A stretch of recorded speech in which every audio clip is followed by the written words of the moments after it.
Hello YouTube, this is Sam Gerrans from Qur'an.com. Today is Friday 31st of May 2019 and you find me in the cowboy town of Raton in New Mexico, about to embark on the next stage of the journey. This morning my friend Mike kindly drove me down from Colorado Springs down through the last third of Colorado, just over the border into New Mexico. I'm here waiting for an Amtrak train to take me through to Flagstaff.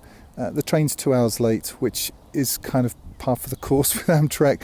Having said that, once you're on the trains, they're absolutely fine, and I've enjoyed travelling with them, and I have to say I think it was the right move. Definitely better than Greyhound buses and better than planes in my case, because I wanted to see America. But this is where I am now. I'll just sort of show you around as much as you can see. This is behind me. We have the very small little station, and you can kind of imagine cowboys coming down here, pulling guns and shooting each other and stuff like that. So this is where I'm starting from. I've got a 9-hour journey down from here to Flagstaff. I'll be waiting in Flagstaff probably about 5 or 6 hours for a bus, and then I'm taking the bus for a 3 or 4 hour journey down to Phoenix, and then that's where I'm going to be. I expect spending 2 or 3 days before moving on for the next leg of my journey. We're now here trundling very slowly across the across New Mexico desert. I don't know if you can see anything in the background. Lots of sun, lots of desert, and I just had a couple of thoughts I wanted to add to what I've been mentioning about the poverty that I see here. It really doesn't matter who you read, whether it's The Catcher in the Rye or whether you're reading Celine's Journey to the End of the Night. Poverty and underbelly has always been a part of American life, and so there's nothing new with that. I think that for me, what's striking is because America is at the forefront of no longer just capitalism, and it isn't really capitalism, it's something else. It's really actually fascism, but it expounds all of the virtue signaling of compassion, and that's what's changed. And yet this system is utterly brutal. It will bomb your country into the Dark Ages, or into the Stone Age, and then just rob everything. So if you look at what the Allies did to Germany after World War One, creating the Weimar Republic, and what they then did after World War Two, in not only to Germany but to Germany and Britain and basically everywhere, where they created a cultural Weimar Republic and attached everything to the dollar. You become aware that this is really a very rapacious system, and that any kind of civilization is only really apparent and for show, but at the same time it doesn't detract for me the beauty of the countryside. It's now about 11 o'clock at night. I've been travelling I think about 20 hours, something like that, since I left Colorado Springs this morning. Seems like a long time and a long way away. I'm now in Flagstaff, Arizona. I've got a couple of hours wait until my bus shuttle down to Felix. Just some of the impressions crossing the New Mexico desert is so vast, so empty, and I don't know, some of the sights were really amazing. But on this train, I don't know whether it's just this particular train or perhaps it's just Arizona. You had an extra dose of crazy on this one, but it sort of all melds into itself. It's not like it seems like more of a kind of congealed crazy. Hamburger eating Sufis and 18-year-old amazing people who all look exactly the same and use all the same words and stuff. But everyone was pretty sort of all right. It wasn't violent. Flagstaff seems to be having a party. I don't know if it's always like this. What was strange was coming into Arizona at night, because it just seems that neon lights are what this, well, first impressions are what this state does best. And it seems like it's a real art form, because, as I've said before, nothing here is old. Everything is new. It's new and made of cardboard with stucco on top of it. And the other impression was stopping at some of these small kind of cowboy towns is, I'm not sure if they are actually real or if they're a parody of themselves. They don't seem to be old enough to be a parody of themselves. They're already parodying something that perhaps was was never really true in the first place. I don't know. Anyway, I don't know anything about this state at all. I've got some waiting to do, but those are my first thoughts. And next stop, Phoenix. So here I am in some part of Phoenix. I'm not exactly sure where. It's about 11:45. So if you look around, I mean, there's a car or two, but you'll see that if I sort of show you down the next street, if you can see behind me, it's like after a nuclear apocalypse. I'm the only person apparently, well, the only person walking around in this entire place. And the reason is because it's absolutely boiling. And I think the citizens of Phoenix must fundamentally operate as sort of like Draculas. I think they must just come out at night. I would. First impressions, it's warmer and sort of more Hispanic than Denver, which I don't know, I just didn't really like it. But it is a little bit concerning. I mean, you see these signs everywhere. This is a school, here we are. And I don't know if you can see that. Yeah, you can. So you get quite a lot of signs. You know, this is an automatic weapon-free school, and this is a nuclear missile-free nursery, stuff like this. It seems to be the way things operate in this country. I'm going to see if I can make it to the next oasis before I collapse from heat exhaustion. It's very striking. I understand it's full of rattlesnakes and scorpions, but I think that might just be the story for the tourists. What the Uber drivers tell the bedraggled tourists as they come into town, keep them on their toes, literally as well as metaphorically. But I'm going to see if I can find a centre. I did have a chat with somebody, and he I think because I'm from Europe, he felt that he ought to point me in the direction of something old. And we both quickly discovered that I'm personally older than just about everything there is in this town. So, I've given up on old, but I'm going to see if I can find something interesting and have a rummage around. And what I'm really interested in while I'm here is talking to people, which I do quite a lot of. I went into a grill bar, which was interesting because it was staffed entirely by what I would have said were university graduates. I got the feeling it was their business, they put it together. So this seems to be a smart idea. They put it together quite well. I mean, they were a little bit too facetious, I thought, to be working in that sort of place. I mean, if you're going to work in a grill, then you've got to throw yourself into the role. But it felt like, as a business venture, very sensible. And frankly, you don't really need to go to university to do that. But they were no dummies, and they set up a proper business that was making money as well as scrambled eggs. So I'm going to dig in and see if I can find something else about Phoenix. I've found a better example of what I'm looking for. This is down the other end of the school. So you have here, this is a tobacco-free campus. Not only you're not allowed to smoke, but you're not allowed to chew tobacco. That must be a very American thing. I don't think that would occur to British school children to chew tobacco, quite frankly. But this is the more serious end of what you're not allowed to do, in 2 languages. Yes, drug-free, weapon-free, high-profile enforcement. Violations will be aggressively prosecuted. To me, as somebody from the UK originally, having no gun signs on the outside of a school, it's somewhat disturbing, quite frankly. And I don't know what goes on inside these sorts of places, but if you need to don't carry firearms into this place of learning. If you need to put that outside, I don't know, if it doesn't really fill me with an awful lot of confidence.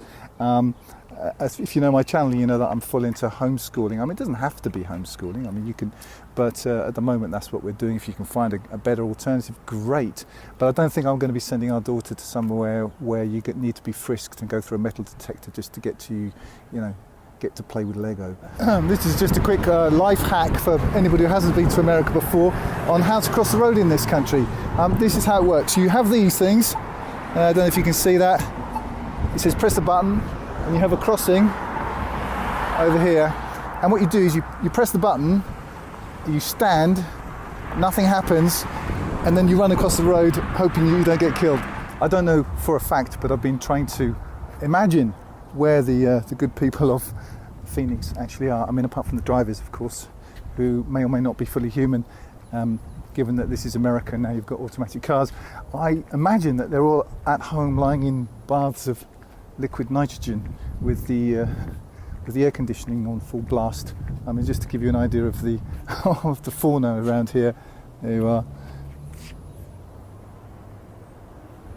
This is a shrub garden in Arizona, and I think they must be waiting for night to fall. So I'm imagining a bit like Egypt, that it's a different place at night, or perhaps nobody lives here. Perhaps this is actually just like a fake city, and I'm wandering around a bit like that film where the guy's in one of those what they called reality shows. I can't remember the name of it. It is freaky. There's nobody here. Perhaps I'm on my own. I'll have to keep looking. Another thing I've discovered about America is it's full of signs politely insulting you or actually threatening you. It'll say something like, welcome to our store, except if you're considering loitering, in which case we're going to call the police. They're going to tase you and castrate you and chop you up into little bits and put you through a food mixer. They're everywhere, these signs, and it's quite surprising that the have a nice day culture goes hand in glove with the screw you, go away and die culture, and there doesn't seem to be any kind of doesn't seem to be a real contradiction. They merge one into the other.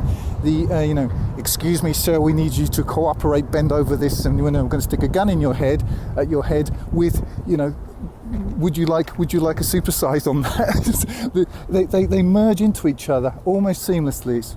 For me, as an outsider, it's bizarre. And what I see here is that this is the religion of this country. It's not Christianity, and honestly, from what I've seen of it so far, I don't think it ever was. It's stuff. It's a material god, and America will love you if you got the green. If you don't got the green, it won't. So that's the unifying factor here, and I mean, sure, everywhere, to an extent, it's like this everywhere, but America is everything but more of it. It's everything on steroids. Everything you've ever seen before. It's that, squared and then tripled, and then dumbed down and made irresistible. The other thing I noticed about America is really two things, and I think they're related. The first is that there's this extra emotionality here. You can't just say something. You've got to really. It's not just, oh, things are okay. It's like, wow, or amazing. Not for everybody, of course, different states and different people, etc. But there is that. The advertising, it's just, it's everything's, the teeth are teethier. The hair is hairier. Just everything's got to be full on, like full bore. There doesn't seem to be an awful lot of room for subtlety here. You've got to really be hitting people over the head with a sledgehammer in order to say something that in England it's just like, yeah, that's okay. That kind of feels enough to us. But here it's like, wow and amazing. The other thing I see here is that good works, as it were. Everything's very educational, not in a good way.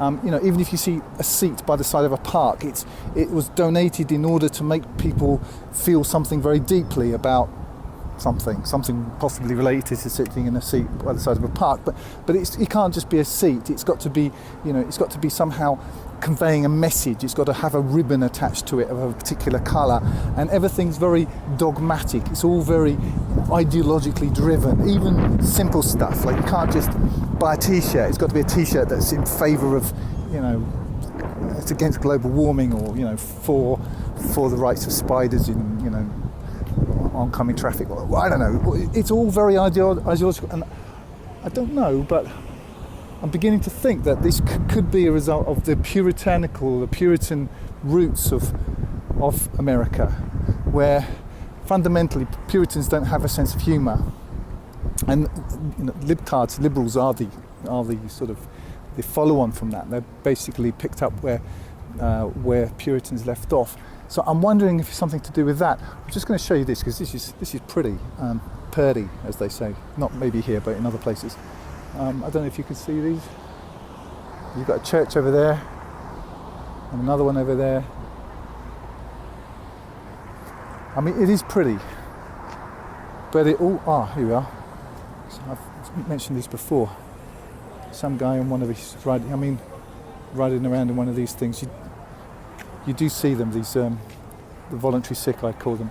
But this area, I mean, it is pretty, but it feels to me like a holiday resort. One of those places you get to go to on a fully comped holiday, where you can just sunbathe and eat until you are bright red and vomiting in the corner somewhere. It's got that kind of feeling. It's plastic and perfect and inhuman.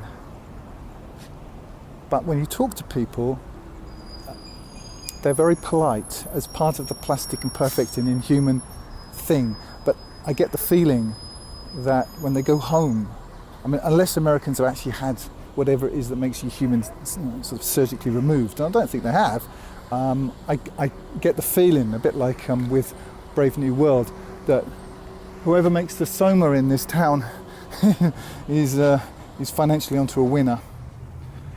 I've taken refuge in this, I think it's Catholic Gardens. Got a fountain playing behind me, and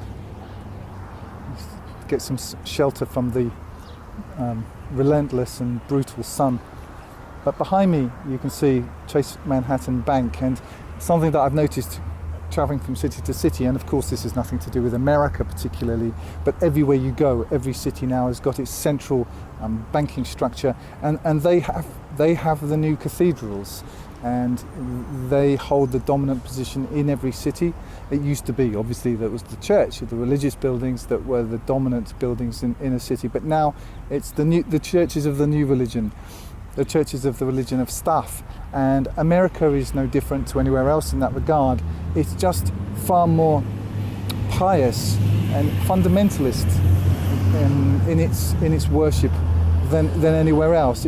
It's taken out from the process any of those kind of inbuilt resistances that we had in Europe, the accretions of thousands of years of priesthood, essentially, and superstition, and it's taken all of that out. It's totally rationalized it, and it's turned it into a Fordian linear factory process where it's simply an algorithm, and America is just better at that algorithm than anywhere else, because it's not inhibited by the assumptions and the taboos and the traditions of the past. It's something that people from everywhere can all get behind, is the dollar and worshipping at that altar.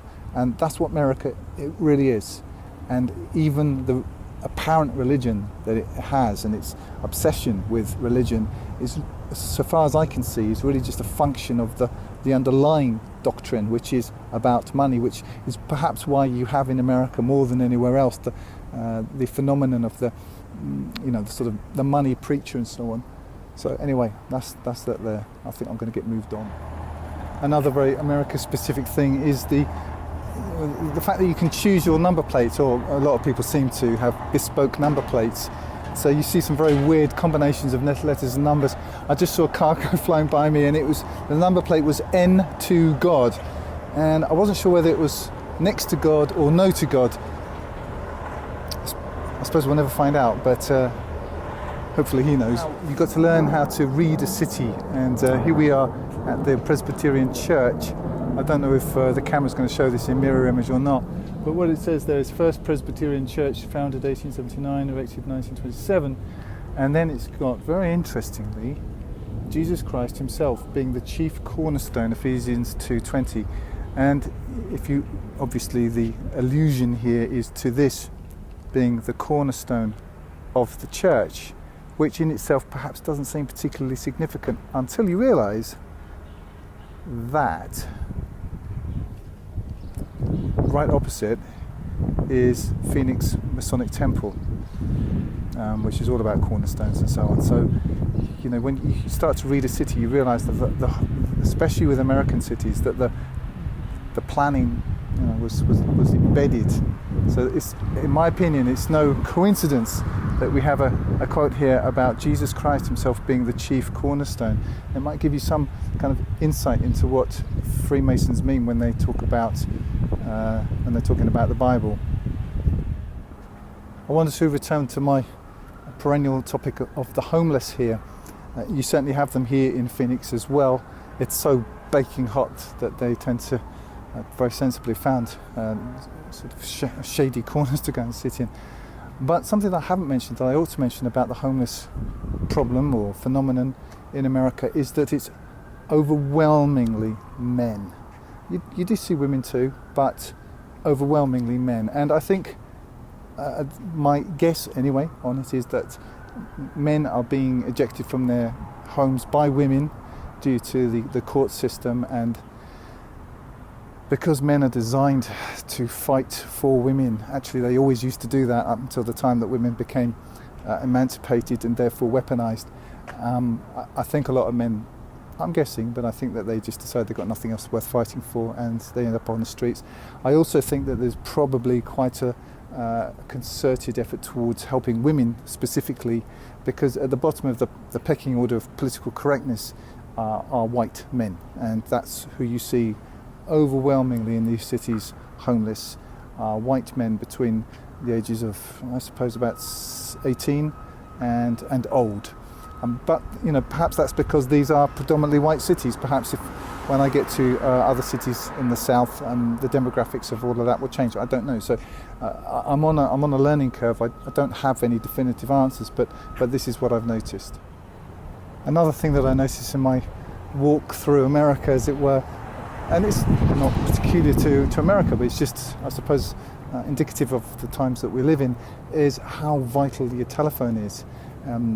When you go into a cafe now, it's not just that you want a glass of water or a drink of lemonade or something and somewhere to sit. You need those things and a power socket that you can plug your phone in, because once your phone goes down, that's it, you're lost. You're completely lost. Yeah, your Airbnb, gone. Access to money, gone. Tickets, gone. All this stuff, gone.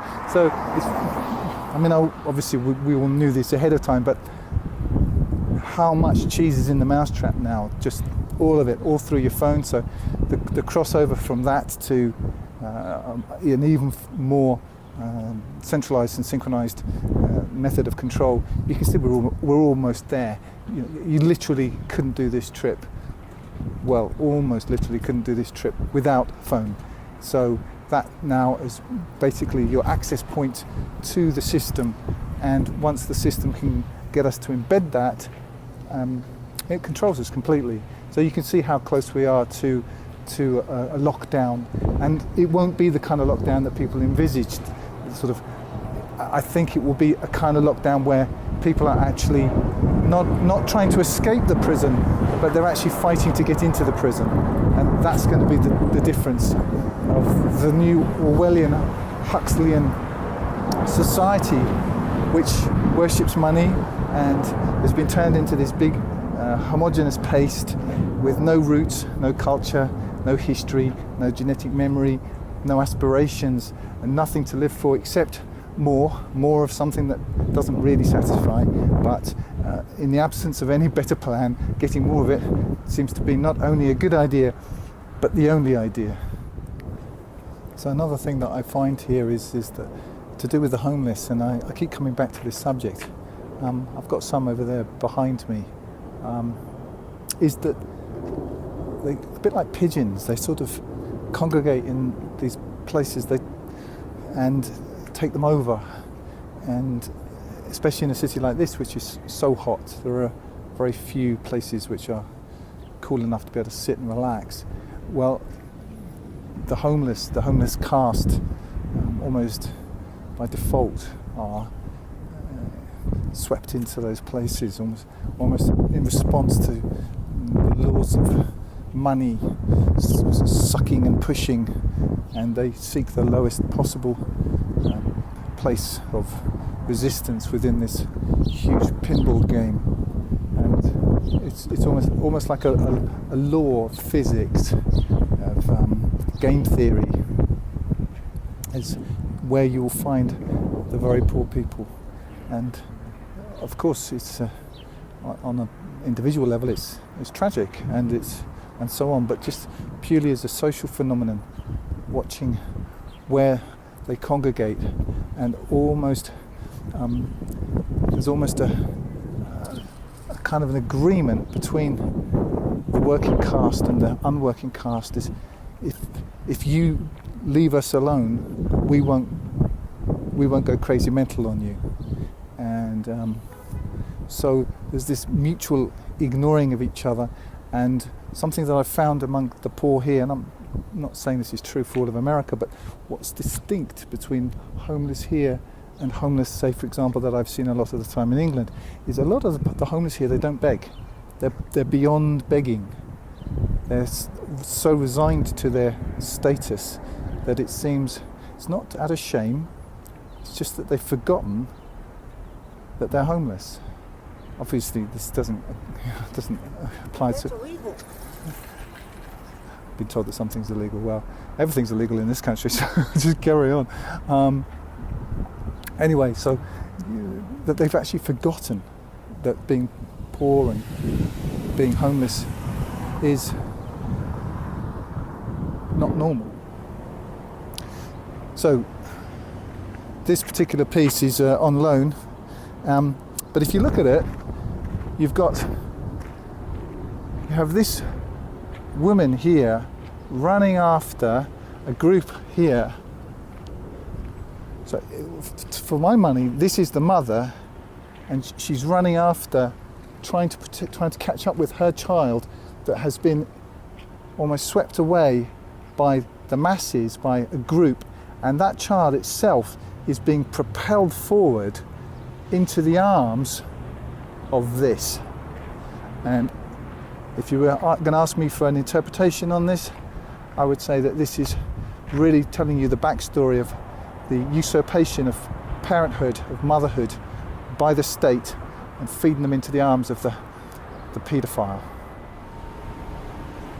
This is the other half of this installation, and what you see here is you see adults lost in play, lost in their absorbed in their own solipsistic fantasy, and whether it be music or sexual abandon, but it's all very selfish. And if you follow it round, it leads into the part that I've already showed you.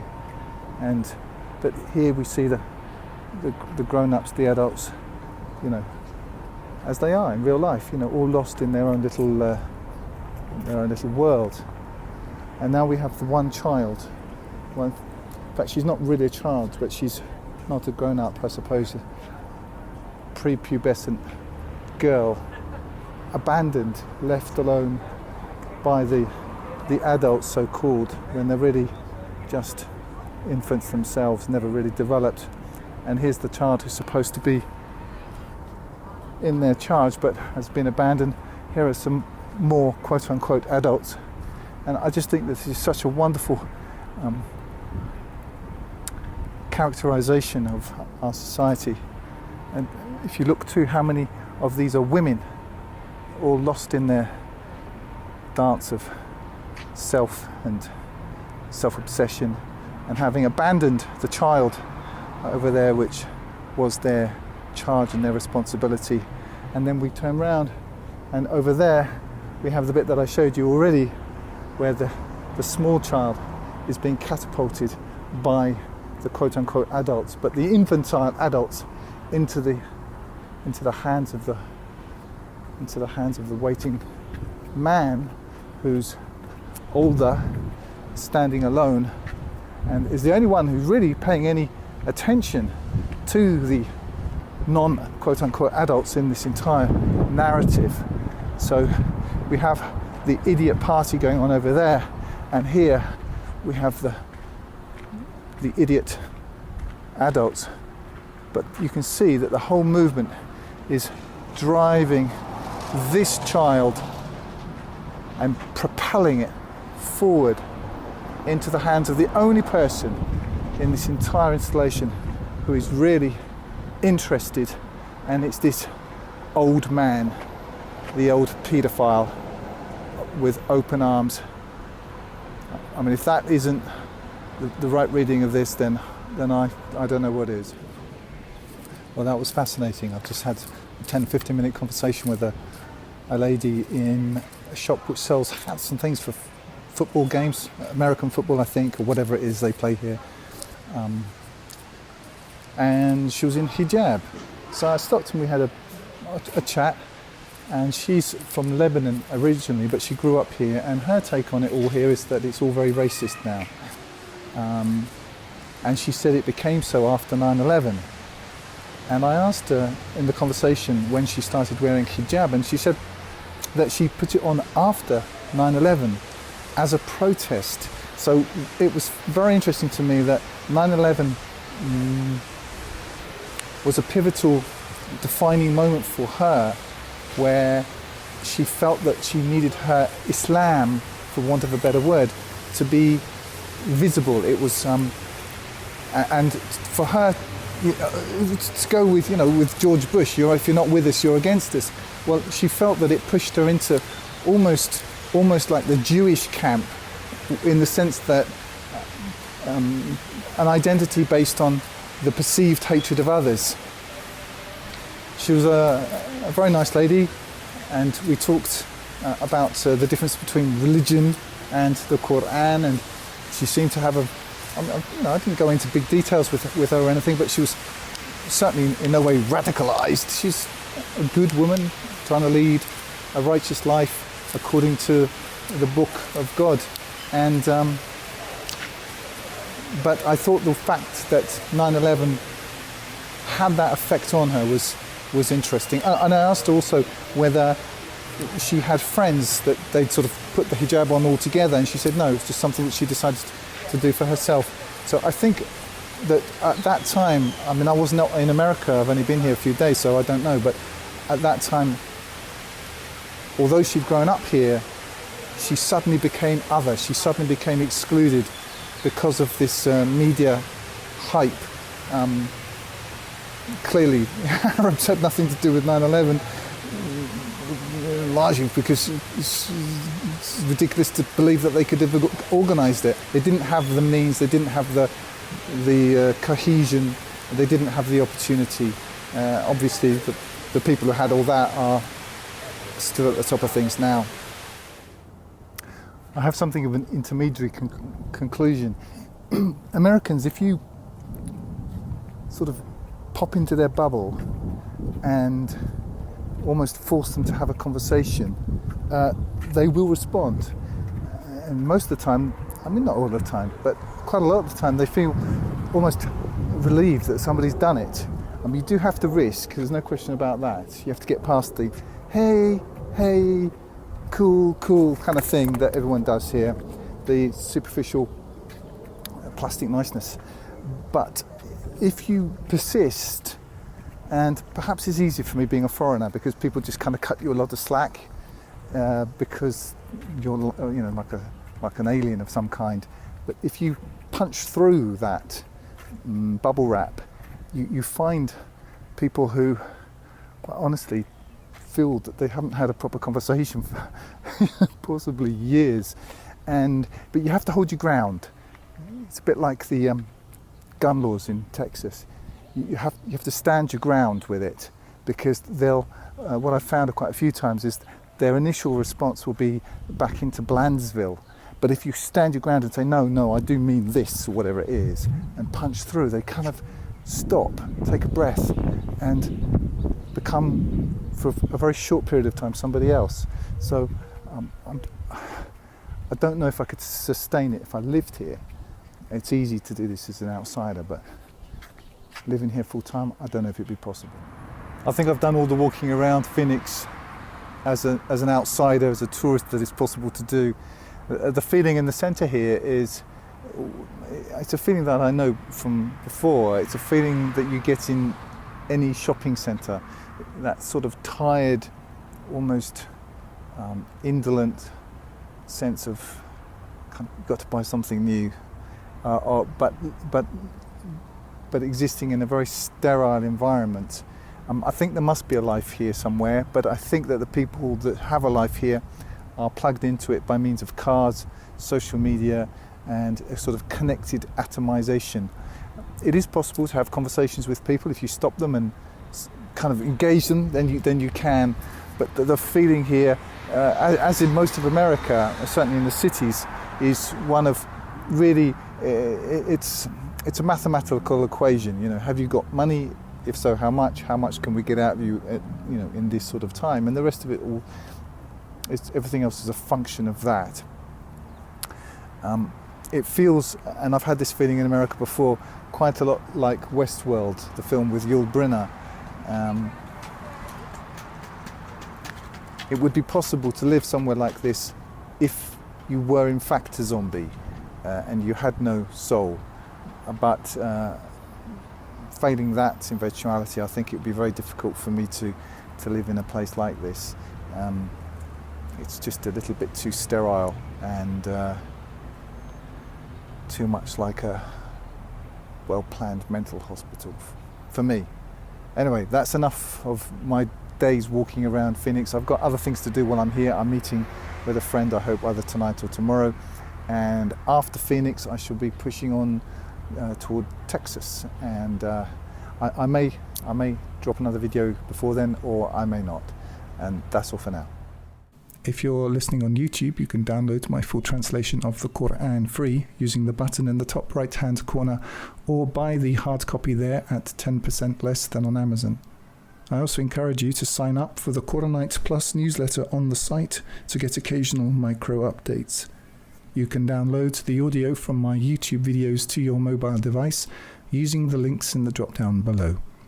I recommend meetquranites.com to connect with other Qur'an alone believers. Like if you like, comment if you have something constructive to say, and subscribe to get more each week. And use the link in the drop down below to donate if you would like to help me keep doing this. And remember, this life is short, eternity is long.